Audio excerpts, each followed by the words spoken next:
12 வயசுக்கு மேல ஒரு குழந்தைய எதை படிக்கணும், எது படிக்கக்கூடாது, எப்படி மேனேஜ் பண்ணணும், டைம் எப்படி மேனேஜ் பண்ணணும் அப்படிங்கிற பல்வேறு கேள்விகளுக்கு பதில் சொல்றதுக்காக நாம ஒரு விஷயத்தை மக்களுக்கு அறிமுகப்படுத்தி வைக்கிறோம். இதுக்கு பேரு கலெக்டிவா அகாடமின்னு பேரு. சேலத்தில் இருக்குது.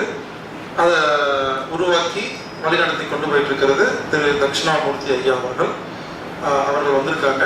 ஸோ என்ன சொல்றாரு, சந்தோஷம், நிம்மதி, அமைதிங்கிறத நோக்கமா வச்சிருக்கும் பொழுது அதுக்கு சம்பந்தப்பட்ட படிப்புகளை, அதுக்கு சம்பந்தப்பட்ட வேலைக்கு போக முடியுங்கிறார். ஸோ அது சம்பந்தமாக தான் அவர் நிறைய பேசியிருந்தாரு. இவருக்கு வெப்சைட் இருக்கு, www.collectiva.in, COLLECTIDEA.in,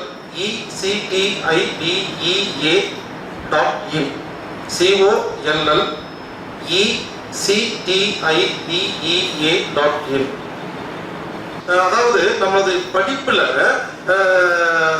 சர்வீஸுக்கும் சந்தோஷத்துக்கும் முக்கியத்துவம் கொடுக்கறது இல்லை. இது கொடுத்தா தான் அந்த படிப்பு நல்லா இருக்கும். அதாவது ஸ்பேஸ், ஹாப்பிக்கும் சர்வீஸுக்கும் ஸ்பேஸ் இல்லை அப்படிங்கிறது ஒரு சொல்ற விஷயம்.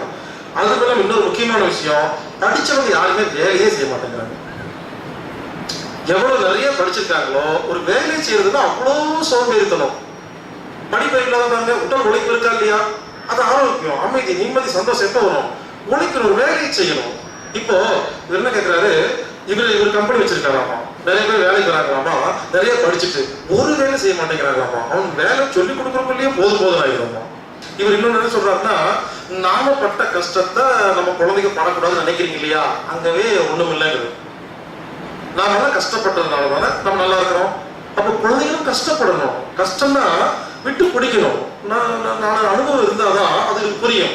பல பேர் என்ன பண்றாங்க, தன்னோட குழந்தைக்கு சமையல் சொல்லிக் கொடுக்கறதே இல்லை. எப்படியும் கல்யாணம் பண்ணிட்டு அந்த சமைக்க தானே போறான், எதுக்கு கற்றுக் கொடுக்கணும் அப்படிங்கிறாங்க. நீங்க எல்லாம் கஷ்டப்பட்டு அந்த செஞ்சதுனால தானே அந்த அனுபவம் கிடைச்சது. ஆனா அப்பா அப்படிதான், தன் பையனுக்கு எந்த வேலையும் கொடுக்கவே மாட்டாங்க. நாங்கெல்லாம் அந்த காலத்துல எவ்வளவு வேலை செஞ்சு தெரியுமா, என் பையன் என் வேலை செய்யணும்னா அப்ப அவன் என்ன பண்ணுவான், அவன் ஃபியூச்சர்ல படிச்சுட்டு போய் எந்த வேலையும் செய்ய மாட்டான். ஸோ பள்ளிகளுக்கு எதுக்கு போகணும்னு கேட்கிறாரு. அதாவது படிக்கிறதுக்கு, எழுதுறதுக்கு, பேசுறதுக்கு. எதுக்கு படிக்கணும், எதுக்கு எழுதணும், எதுக்கு பேசணும், எதுக்கு மொழியை கத்துக்கணும்னு கேட்டா, நமக்கு தெரிஞ்ச விஷயத்த, நம்மளுடைய அனுபவத்தை மற்றவங்களுக்கு சொல்றது. இன்னொன்னு, மற்றவங்க அனுபவத்தை எழுதி வச்ச புக்கை படிச்சு, வீடியோ ஆடியோ வச்சு மற்றவங்க பேசுறத கேட்டு புரிஞ்சுக்கிறது. இப்போ நாமளே வாசித்து கத்துக்கணும்னா ஒரு 100 வருஷம் ஆகும். ஏற்கனவே கத்துக்கிட்டு எழுதி வச்சிருக்காங்க, புக்கு படிக்கிறோம், அப்ளை பண்ணிக்கிறோமா இல்லையா? அப்போ படிப்புங்கிறது எதுக்குன்னா, மற்றவங்க கத்துக்கிட்டு வச்சிருக்கிற அனுபவத்தை நம்ம புரிஞ்சுக்கிறப்போம், நமக்கு ஏற்பட்ட அனுபவத்தை மற்றவங்களுக்கு புரிய வைக்கிறதுக்கான ஒரு கம்யூனிகேஷன். இதுக்குதான் படிக்கணும் அப்படிங்கிறது என்னுடைய. 6 வயசுல இருந்து 10 வயசு வரைக்கும் குழந்தைகள் கேட்கிற கேள்விக்கு மட்டுமே பதில் சொல்லுங்கன்னு சொல்றாங்க. அந்த குழந்தை கேள்வி கேட்குமாமா, நம்ம என்ன பண்றோம், கேள்விக்கு தப்பா பதில் சொல்றோம், இல்ல சொல்ல மாட்டேங்கிறோம். அந்த குழந்தைக்கு புரிய மாட்டேங்குது. இதுக்கு கலெக்டிவா அகாடமின்னு ஒரு அகாடமி வச்சு அதன் மூலியமாக பல ஸ்டூடெண்ட்டுக்கு அவர் சொல்லி கொடுத்துட்டு இருக்காரு. இப்படி பல்வேறு ஸ்டூடெண்ட் எல்லாம் கூட கத்துக்கிட்டு இருந்தாங்க. அதுல கார்த்தின்னு ஒருத்தர், இவர் தான் நமக்கு அறிமுகப்படுத்தி வச்சாரு. இவரு கார்த்திங்கிறவர், இவர் நம்மளுடைய வீடியோவை பார்த்துட்டு ரொம்ப நல்லா இருக்குன்னு சொல்லி அவர்கிட்ட படிச்சுட்டு இருக்காரு.